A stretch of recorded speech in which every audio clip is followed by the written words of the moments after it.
জাতীয় পতাকা হাতে পর্তুগালের নানা স্পটে দেখা মিলছে বিভিন্ন রাজনৈতিক দলের কর্মী সমর্থকদের। 18 জানুয়ারি দেশটির প্রেসিডেন্ট নির্বাচনকে সামনে রেখে বেশ ব্যস্ত সময় পার করছে প্রার্থী ও রাজনৈতিক দলগুলো। নেতাকর্মীদের সাথে দেশের বিভিন্ন স্থানে জনসংযোগে অংশ নিচ্ছেন বিভিন্ন দলের মনোনীত প্রার্থীরা। স্লোগানে তাদের স্বাগত জানাচ্ছে কর্মী সমর্থকরা। কুশল বিনিময়ের পাশাপাশি সার্বিক পরিস্থিতির খোঁজ খবর নিচ্ছেন তারা।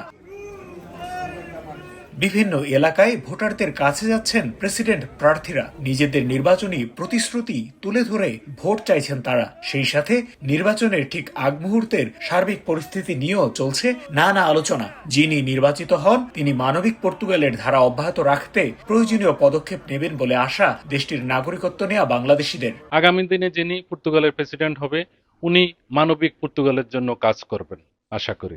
ইমিগ্রেন্ট বান্ধব দলের যে কোনো প্রেসিডেন্টকে যদি নির্বাচিত করা হয় তাহলে আমরা ইমিগ্রেন্টরা পর্তুগালে সুন্দরভাবে বসবাস করতে পারবো।